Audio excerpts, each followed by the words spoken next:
especially in the off-grid community. And I don't, in fact, I don't even want to call them the off-grid community because on YouTube I've noticed a pattern, and the people who supposedly live off-grid are people that have a lot of money, you know, are people that can otherwise afford what the vast majority of us cannot afford, you know. And and you always see that pattern. You know, right now you go on YouTube, you write the words off grid. All you see is a whole bunch of people with the most expensive gear, the most expensive batteries. You hit half naked women, and those are the ones that the algorithm supports, and that's what everybody. Yet, I find myself watching a lot of videos by people in India and Pakistan. I see how they rebuild, lead acid batteries from scratch. And the reality is that the lead acid battery for solar applications has been criticized so much ever since, lithium showed up, Now, what is the problem with lithium? Well, the problem with lithium, and I'm going to start with lithium, all right? Lithium is expensive, all right? So, right now, I'll give you a perfect example. This little battery right here, this is about maybe a 100 amp hour battery, give or take. It might be a little less. You can pick this up at Advanced Auto Parts for about 100, 120, 130. Walmart has sales. But this battery, if it were lithium, it would cost from 400 up to 1,000. Battle-born batteries. Okay, so now what happens is this. This is a lead acid, flooded lead acid battery. Lithium, just on loan, you're paying double. If I'm in an emergency and I buy this battery and I get this little inverter, I'll have power that night. For $140, I will have power at least that night. All right. Lithium is going to cost you $400 for the one battery. You won't even have enough for the inverter. All right. Now, so the price on lithium. Now, people say, "Oh yeah, but in the long run, lithium is cheaper if we calculate it by, let's say, the watt hours and whatnot." Okay, you're right, but you are making the assessment based on people who otherwise have the income level to buy the lithium battery. Maybe you have $400, $500 laying around. Most people don't. Most people need to get what is affordable to them and get by. And we don't see a proper representation of that market on YouTube, because what is being promoted is this whole lithium agenda. All right. Now, I'm not blind, guys. I'm not saying that lithium sucks. But what bothers me is the fact that they make out lead acid, flooded lead acid, as if that sucked. So I'm here to tell you the negatives of lithium. Lithium requires a BMS, which is basically a circuit board. In an event of an EMP, that circuit board, that BMS, is going to be fried. All right? So, what about flooded acid, lead acid? Nope, they're still going to work. So, in a catastrophe, what is going to reign supreme is the thing that is the most practical, the most analog. Just like that movie Pacific Rim. All the electrical robots, after the new kaiju showed up, they sucked. But guess what? The analog one still worked. In an EMP event, the cars that are going to still work, your nice little Tesla ain't going to work no more. But the dude with the 1978 Chevrolet pickup, he's going to drive by you. Like I said, I am not here criticizing the good things. Lithium, they're good batteries. But so are flooded lead acid. All right? Now, there's this thing that they say, oh, well, the problem is that flooded lead acid batteries, you can only drain them to 50%. Okay. That's fine. That is a legitimate thing. But, if you start draining a lithium battery down to 80, 90%, you're going to do a lot of damage to it too. They say that it doesn't, but it's a bunch of crap. Because we all have lithium batteries in our cell phones. And guess what? We've all experienced that. They don't hold their charge anymore. That's the same technology. So, but they make it out like lithium is something that, oh, that's like the holy grail of batteries. Well, no, it's not. Now, me personally, I actually like the fact that I can only use my batteries to 50%. The reason being is that they don't suffer as much.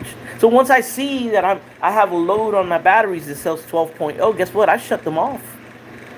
And when I have these batteries in parallel, if you really do the calculation, you're actually overall you're drawing your system down to 50%. But if you look at it on a per battery basis, you're only pulling like 10 to 12% of it. For example, let me explain. All right.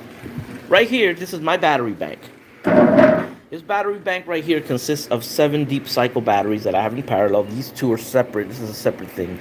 All right. Now, when I draw this down to 50%, if you go to divide the amount of amps to bring this system down to 50%, this is about 420 amp hours, which means that from each battery, I'm only taking about maybe 12%.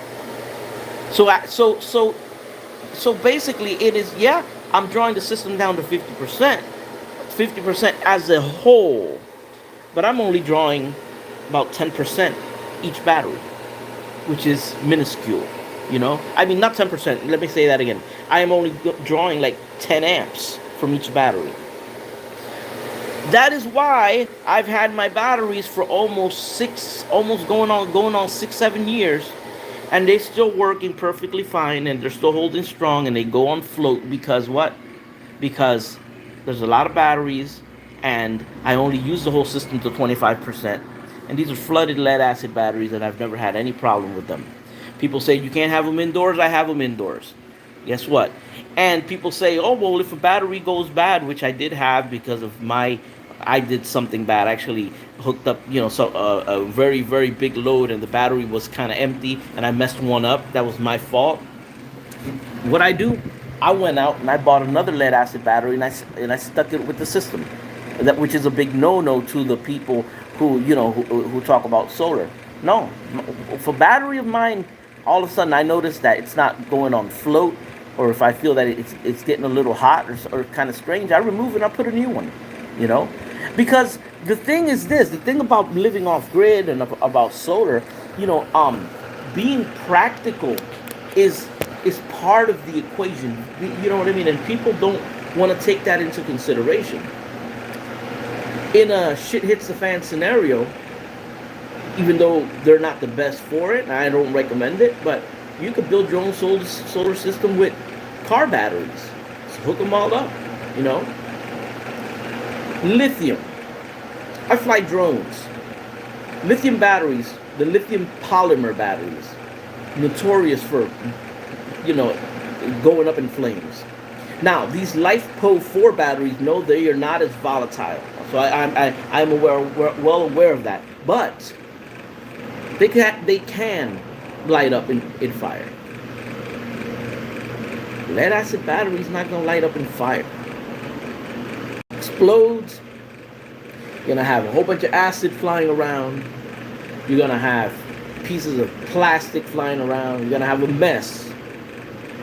But I'd rather deal with an exploding lead acid battery than a lithium fire with toxic chemicals. Because batteries have sulfuric acid, but it's dilute. It's dilute. Unless it falls inside your eyes, if it falls on your skin, well, you go wash it off real quick.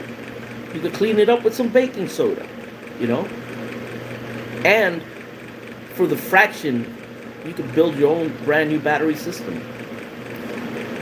The reality is that system that I have there, the reality of flooded lead acid, it can last me 10 to 15 years. And that's the truth. That's not what the lead acid people want you to believe. That's what the lithium people don't want you to believe. My why are my batteries going on so strong, so long? Why? Because I follow the rules. I have them inside. They're not suffering. The temperature is decent. I fill them up with distilled water. I check it every month. I only use about 25% of the capacity of the entire system, and immediately the next day the sun charges it up because I have, I've sized it properly. You know, my entire bank within 3 hours it's totally topped off. So even on rainy days, I still get a full charge. And when there are 1 or 2 cloudy days, I turn on the generator and I charge them. You know, right now I have 7 deep cycle batteries in parallel. They recommend not no more than 4. I did 7. If I had the money, I'd put 20 of them in parallel. You know, because I know it's gonna work. It's gonna work fine. It's gonna last a very long time. I know it for a fact. You know, I've been doing this 6-7 years already. Never had an issue.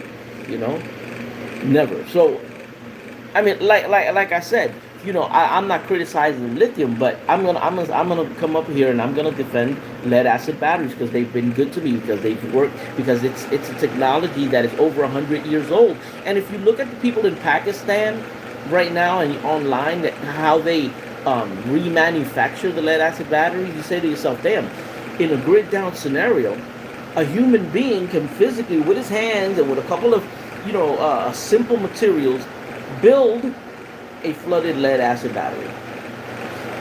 You can't build a lithium with your bare hands. You need special machinery, special stuff. So, to me, lithium is not practical. That's to me, you know. Does lead acid battery have certain limitations? Yes, it does. Okay? Yes, it does. But I think that the positives of lead acid overshadow. Right now, in an emergency situation, you find lead acid battery anywhere. You know, you could cough up $100. You know, you can cough them up for a battery. It's not gonna happen with lithium. You know, so the people that are talking about lithium and talking about that, they're talking about the idealistic way of doing things based on their successful YouTube channels that have generated millions of dollars for them, and they can get sponsors and whatnot. That's not everybody, man. That's not everybody. Would I like to have 10 battle-born batteries right there? Well, that would be awesome, but guess what? That would be like, what are battle-born batteries like now? $800, $900 a piece? Seriously. The person who has that kind of money, that person don't live off-grid. Most of the people that adopt the off-grid lifestyle, most of them are people that don't generate much, so they adopt a more simple lifestyle, in order to save money and in order to live a more, peaceful lifestyle. They don't generate that much, and that's the reality. So you're not gonna sell me on these lithium batteries. Now, if at some point in time I can afford to have a lithium setup, like especially for maybe air conditioning, then I would say, yeah, I think that would be a better route. But I'm not going to turn my back on the lead acid batteries just because lithium now. That's like having a PlayStation right now. You got PlayStation 5. Just because there's a PlayStation 5 does not mean that the PlayStation 4 is garbage. It doesn't mean that you can't have fun with a PlayStation 4. It means that there's a PlayStation 5 out. I have a drone. I have a DJI Phantom, first version. DJI Phantom 1. They're up to DJI Phantom 4, 5. They have the most expensive ones. Guess what? Mine still flies. It still records. It still has GPS. It still functions perfectly. It might not have certain bells and whistles that the new stuff has, but guess what? When I'm going to shoot a music video, I have a drone. I can shoot aerial footage. And that's the whole point. That if you're gonna talk about off-grid living, you have to also implement the whole practical thinking factor into it. That's very important. Very, very important. So to wrap things up, guys, lead acid batteries are great. You know, lead acid batteries are great if you take care of them. If you make sure that you check the water levels religiously every month, you keep them in a place. You don't draw them down too much. You know, be conservative. Treat them well, and they're gonna treat you very well for a very long time. Make sure they're charged. Make sure they're charged. You use it, charge them up. Give them a 100% top charge. You know, make sure they get charged. They're gonna last you a really long time, and it's inexpensive, and it's more accessible to people. So how is that not great? How is that not better than lithium? Because let's say, just speak hypothetically. Let's say I'm a guy. I live in a little, tiny house, and I have, I have 2 lead acid batteries. That's $200. Well, if one of them goes bad, I can still work with the other one. Let's say I have them in parallel. I still have 1 battery left. Now, if I'm the same guy living in a little cabin and I have a lithium battery, just 1 lithium battery, because I'm like, oh, I only need 1. I spent $500 on this battery, but I only need 1 because I can draw it down to 80%. Okay. What if it gets damaged? Then you're shit out of luck. And you ain't got no power.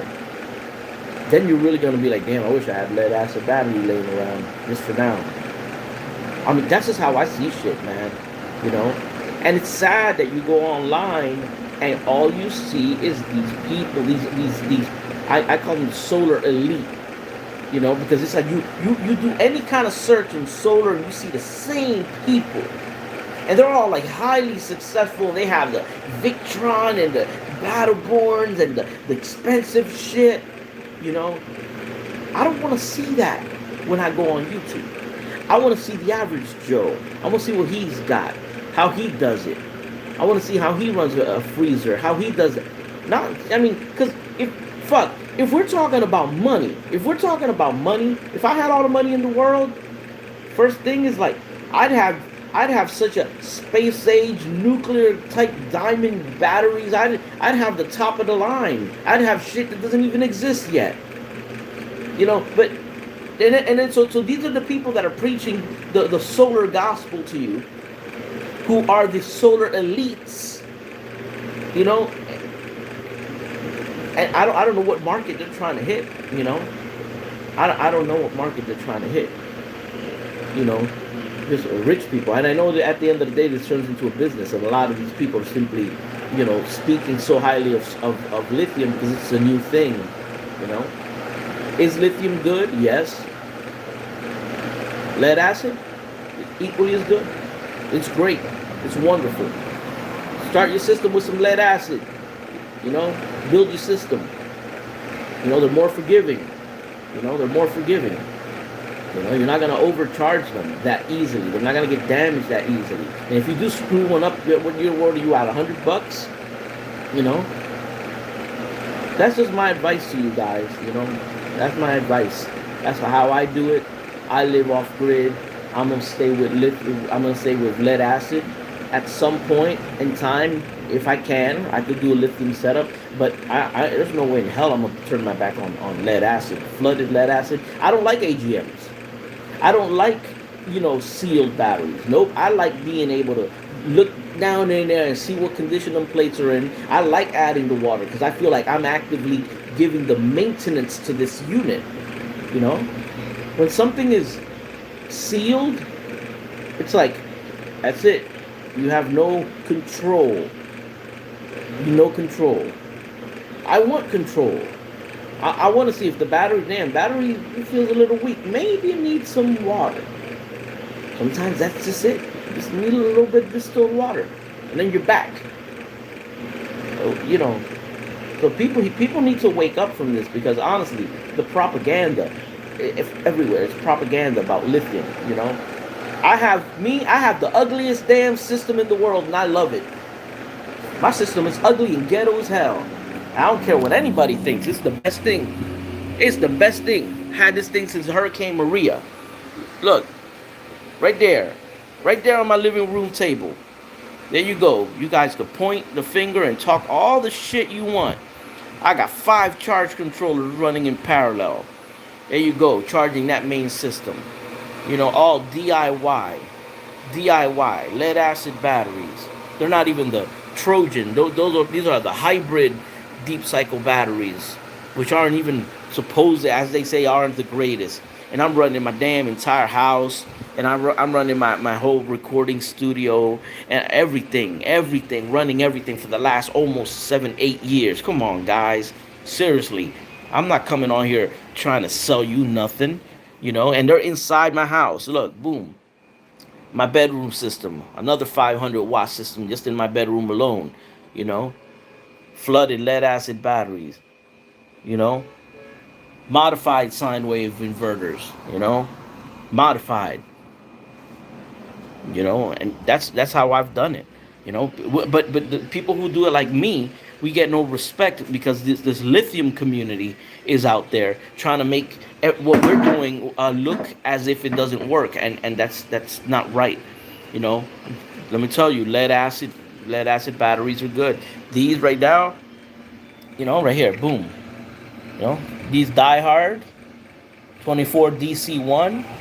You got to make sure when you buy them, make sure you get the one that say deep cycle, because if it's a starting one, a starting marine battery, it's not the same. Starting marine batteries, basically, it's like a car battery, So don't get the ones that say starting. Get the ones that say deep cycle, you know. I'm telling you guys, I want people to understand where I'm coming from, where I'm coming from. Right now, guys, I live totally off grid. Look, and I run this entire recording studio off grid with modified sine wave. I run everything. I don't have any problem running everything totally off grid. I have a little backup setup. This little battery is just a backup, for the studio when the studio is at night is off. And if I want to run something without turning on the main system, this is the main system right here.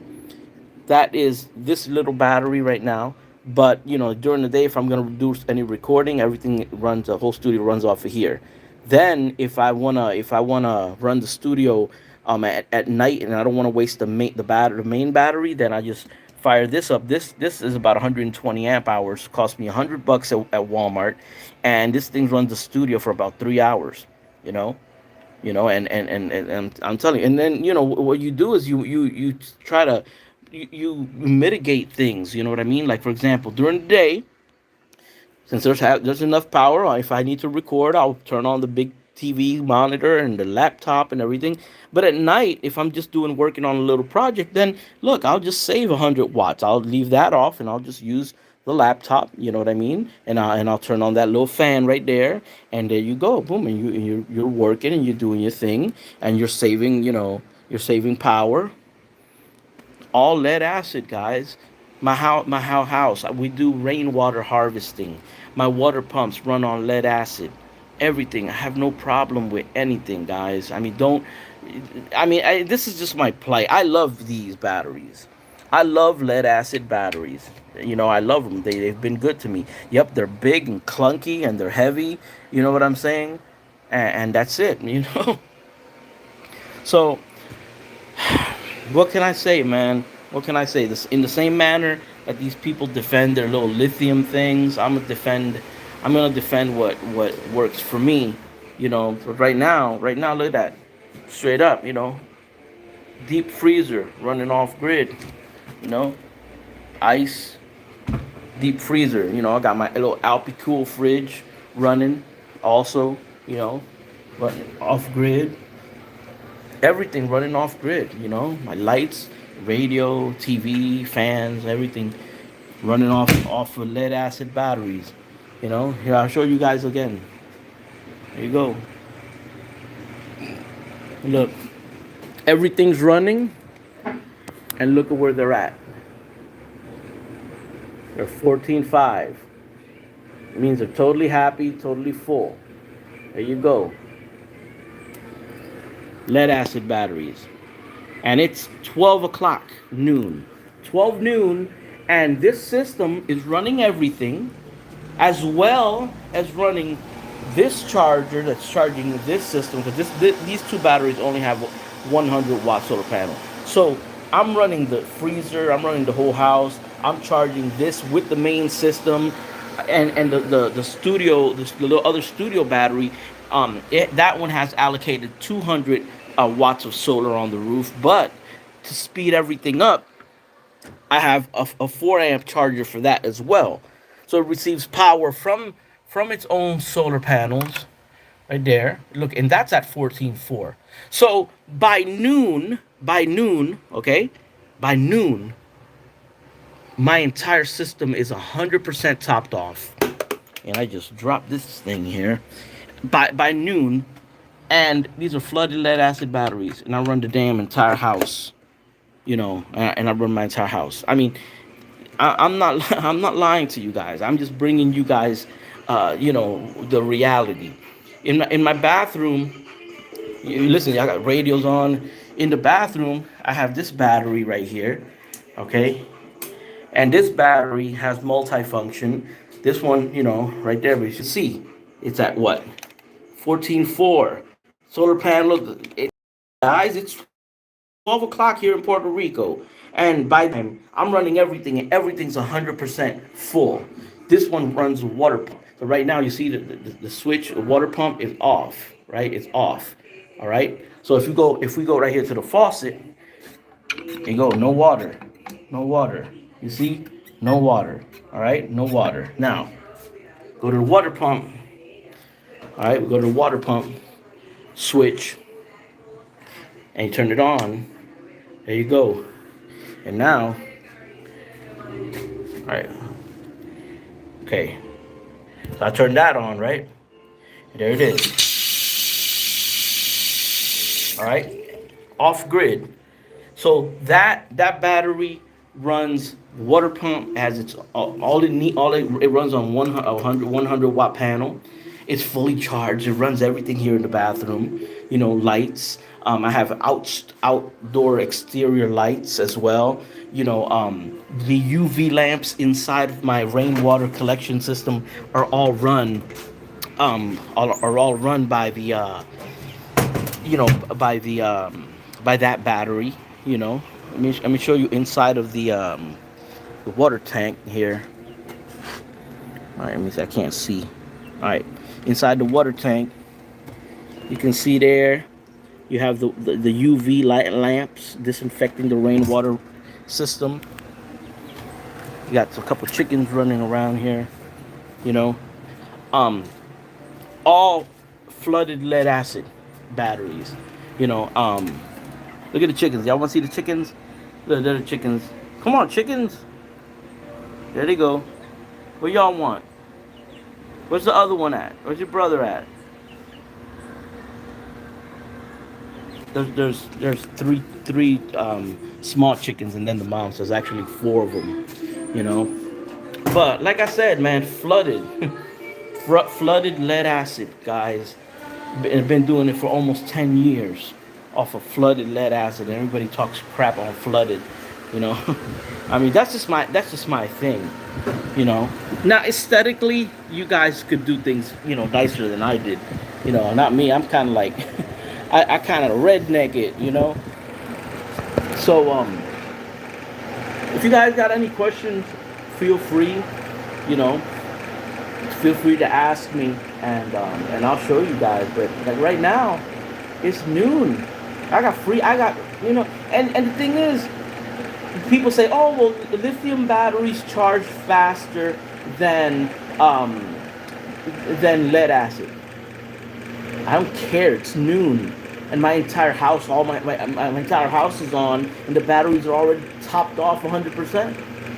And I have a small ass system. I only have a little over 2,000 watts of solar on my roof. It's just a little over 2,000 watts. Small system. And it's, I don't know, my guys. I mean, like I said, if you guys want to believe the hype, and follow the whole lithium route, then go right ahead. If you have the money, go ahead, do it. But the majority of people, I'm here to just tell you guys, you could do solar, you could do solar, and it'll work, you know, with these deep cycle batteries that you could just get at Advanced Auto Parts. You can do a nice little 12-volt system, 24-volt system, which I don't. That's another video, because you know, I like 12-volt. 12-volt is good, safe, it's easy, simple, practical. You know, that's just me. Anyways, like I said, lithium is good. Lead acid, flooded lead acid, is great. The price is great. Technology is more than 100 years old. It's proven. You know, they're analog. You know, they're EMP proof, CME proof. You know, they're more forgiving. Hell, and at the end of the day, if you got a damaged battery, then you could dump the acid out and stuff and neutralize the acid with, and use them as weight. You weight to get buff. Start lifting weights. You know, so the zombie apocalypse, if you don't have a gym, then you know, lead is heavy as hell. You can use that shit to lift weights. Serious, I'm talking. I'm not even joking around. I'm dead serious.